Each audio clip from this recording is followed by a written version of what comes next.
This is the tactical preview for Manchester City versus Sunderland. And I know what you're thinking, surely this game's really easy to analyse. Sunderland are definitely just going to be an incredibly low block football side, potentially defending with a back five. That makes it really easy to analyse them and how that informs City's squad building.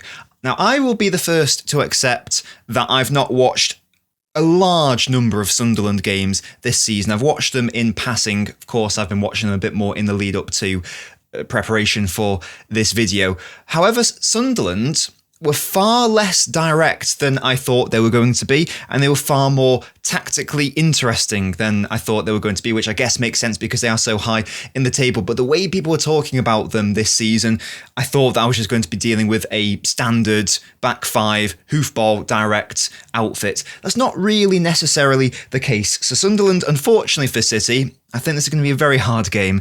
They are more than happy to go man for man when the opponent is building out from the back. Isidore does this really frustrating thing which makes a lot of sense, where he will essentially nearly exclusively always bend his run so that he's blocking off a passing lane for the goalkeeper to the right side, so it forces the goalkeeper to pass to the left. Against Arsenal, as in here, you would want to force Raya to do that. So that's his starting position. He bends the run, forces Raya to go with his right foot. You would want him to do that because he is right-footed.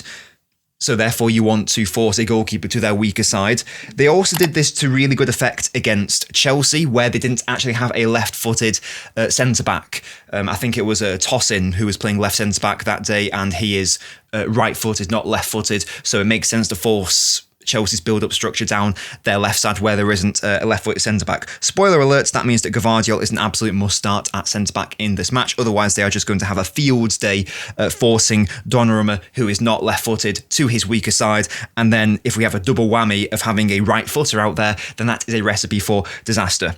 You may say, well, they're at the Etihad. Are they really going to commit that many bodies forward? And their press is, it's not, I'm not going to say it's like overly ambitious, but at the same time, it's not incredibly passive either. So they will end up resorting to a back five for the most part, but in those earlier phases of play, what does tend to happen, you got Isidore and Traore pressing as the front two. So let's say if City have a build-up structure in this 2-3 with Donnarumma back there like that. Isidore's going to force the play down here. Traore is going to push, and then if and when City are even able to get out of that press, generally Isidore will actually be pinning the defensive midfielder. Apologies, he's more likely there. So Nico might be a bit of a, quotes, non-factor in the build-up because Isidore, that is his main task, to not only force the goalkeeper primarily to the left, but also to block out a passing lane option to the defensive midfielder. If City are able to bypass, they have no problem then reverting to a back five, and the role of Hume there is key because in their 4-4-2 mid-block, he will be the right-sided midfielder. If they do end up going to a back five, as has happened a lot this season, starting with a back four, then resorting to going to more of a low-block back five, it will be Hume who will be tasked with going from right midfield all the way to right wing-back. And I wonder whether that is a potential avenue. So Traore will go from right striker to right midfield. And I wonder if this right-sided shift is a potential area that City can target when Sunderland are transitioning from one shape into another. The left side is more structured, so if it's Lafille starting, for example, then he will just shift over to the first left midfield. Reinildo will just go from left back to left wing back. There's not too much to exploit there, but I do wonder whether the transition from the 4-4-2 off the right side to the 5-4-1, when they are a bit lower, could that potentially be an avenue for City to exploit? Because obviously if there's a player going from here to there, and then a right back going from there to there, then there's a little bit of space to potentially have a go at. Sunderland are also more than happy to build out from the back. They know when to go direct, they know when to build out and be patient. When they do go direct, they will do so in a 4-3-3, often something more akin to that. And Lafitte especially will be picking up positions in between the fullback and the centre-back. Traore the same on that other side. So that's also something to look out for City's defence. It's going to be a very challenging game. Basically, nearly everything that could be a challenge for City, I believe, is going to be an issue against Sunderland. They like to press relatively high and man-to-man at times. It does depend on the opponents, but they even did it to Arsenal. That was at the Stadium of Light, but nevertheless, they still did it. They like to go direct and rely on second balls, loose balls quite a lot with their midfield, Xhaka in particular, but also they are more than comfortable setting up defensively and asking a question in that low block. So there's loads of different avenues of interest in this game and lots of challenges for City as well. Isidore especially loves a physical battle, so if he can get himself pinned onto one of Ruben Diaz or Gvardiol, we are unfortunately going to have a bad time, whether that's from a throw-in set or another set piece or just from a goal kick. In fact, that's how they scored one of their goals against Arsenal. It was technically a free kick, but it was really the goalkeeper taking it around there. They hoovered it up. Declan Rice got beaten. Gabriel got beaten. And then Sunderland scored from the second ball. Declan Rice couldn't get back in time to pick up that second ball. Now that's Declan Rice and Gabriel losing the physical battle and losing the second ball battle. Then, of course, we would expect City to equally lose that battle in those instances. I'll repeat, this is going to be a really challenging game. Sunderland are not an opponent that we should be underestimating by any means. There is a reason why they are so high in the table. This is going to be a really good win for City if we can achieve it. So that's just very briefly on Sunderland and their setup. How can that potentially inform how we should be setting up City? So this is how City set up most recently in that 5-4 thriller against Fulham. There are a number of poor performances in that match from certain players and a number of fantastic performances. Also, Nico is going to have to be starting again, despite he came off. Pep was concerned about how fatigued he was. Same with Doku. I suppose the difference is that Nico has to play regardless of whether he was tired or not. Doku maybe less so. Perhaps Doku is a player who you want to bring on for this match, even though we know that Sunderland can absolutely play a back five, in which case you absolutely need Doku on the pitch for that.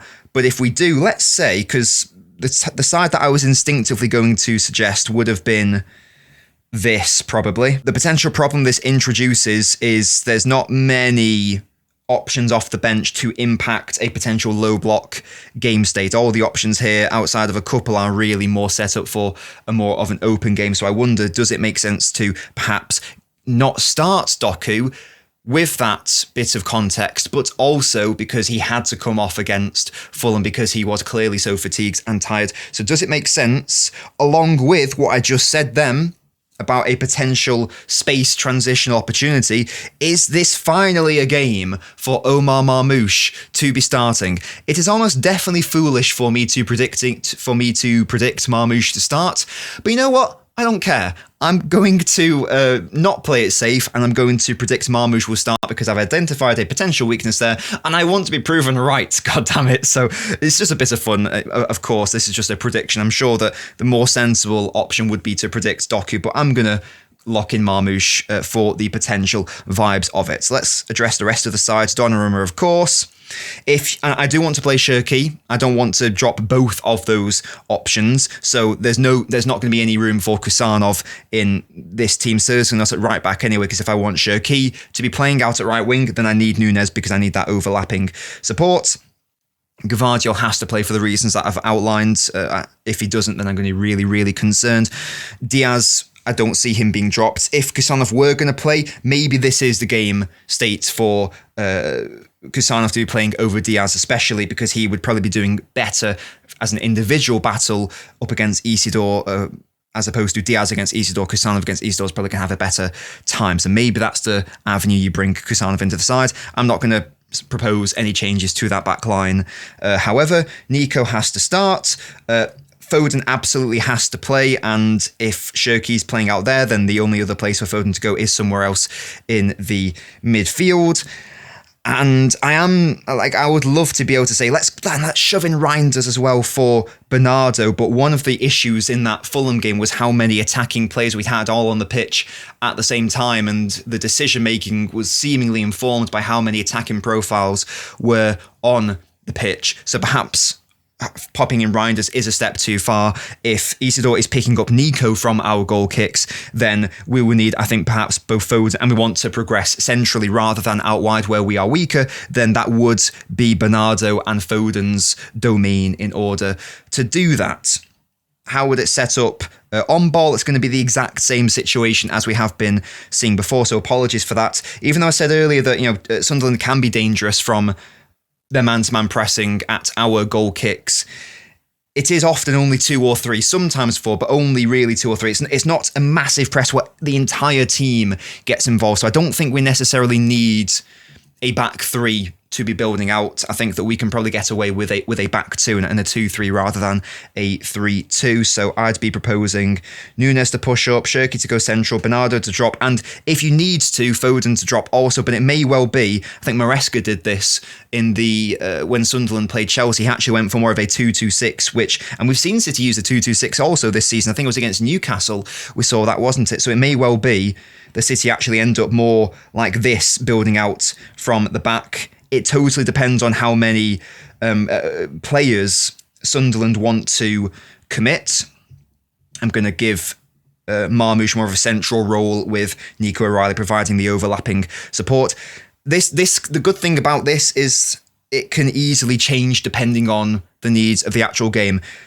This is the problem with predictive analysis. I can try to guess how Sunderland are going to play based on precedent, but they may throw a spanner into the works. They may only commit 1 or 2 bodies forwards. They may, however, commit 3 or 4, in which case you probably would want to drop Foden to also assist. It becomes a 5-man build plus the goalkeeper rather than just a 4-man build plus the goalkeeper. It does depend. We want to overload them somehow. It depends how adventurous Sunderland want to be at the Etihad. They have just had a tricky game at Anfield, and there was a day after our match. Also, I do think, though, that fatigue factor could potentially play a part, certainly in the opening exchanges. Look, if we go 1 or 2 goals up, then Sunderland would have to change their approach. They would have to commit more bodies forward. So it's good to know that we have the option. We can build in a 2-2, or you can build in a 2-3 if you so desire. If Marmoush is on the pitch, then in settled possession, you are going to have to give him central access. So Nico O'Reilly is going to have to be very disciplined, playing more so on the left. I wonder whether, because we haven't seen it too much with Marmoush and O'Reilly, we know that O'Reilly and Doku have a wonderful relationship where Doku is happy to hold the width, O'Reilly underlaps. Conversely, O'Reilly's happy to hold the width, Doku goes central, and he underlaps and O'Reilly overlaps. Marmoush, we're yet to see whether he's able to be more of a wide outlet, and my instinct would be no, because that's not the sort of player that he is. So potentially a more disciplined game from O'Reilly. Either way, one of the best ways to deal with a back 5 is to just commit 6 bodies to the forward line, and that would make sense here. So the forward 6 here to overload their back 5, and their back line would be Nunes, Shirky, Foden, Haaland, Marmoush, and O'Reilly. I'm going to go for that little bit of a boring starting lineup, but Pep is seemingly not happy with a lot of his options on the bench. I can't remember the last time Pep was so consistent with a lot of these lineups, so I think it's fair to predict a lineup which isn't going to have that many changes. In fact, I've only predicted, I think, 2 changes from the match against Fulham, and that may well be 2 predictions too many, but we shall see. I'm going to predict a City win. You know how it works on this channel. I basically always predict a City win, because why would I not? I want to be happy when I go to the Etihad, gosh darn it. So I'm going to say that City will win this game, but it's not going to be easy by any means. I don't expect it to be high scoring, and I think that Sunderland will get a goal out of us. I'm going to go 2-1 though, a cheeky little 2-1. I think we'll take the 2-goal lead, and then Sunderland will come out second half and they will get some joy from it, but it'll be too little, too late, and it'll be 2-1 to City, hopefully. Get your score predictions in the comment section though. What would you change from this lineup? Do you like the thought process? Do you think that we should just be starting Doku? I personally like this team because I think there's a number of options, and it gives us a potential low block destroyer to bring off, and it gives Doku a little bit of a rest given how fatigued he was against Fulham. But there we go. Thank you so much for watching the video. Really hope you are still enjoying this tactical preview series. Please let me know if you are, because I've been doing a lot of experimenting this season with a new series of Ask Nobbins, new series of the tactical preview. So please let me know if you are actually enjoying the output that is happening this year. Hopefully you all are. Shout out to all of my beautiful supporters over on Patreon and the YouTube membership. The Patreon link is on your screen right now. And shout out to my highest tier supporters across both those beautiful platforms: Tony, Spartacus, Silver Splits the Blue, Ethan Larios, Austin King, Rowan, and Yusuf.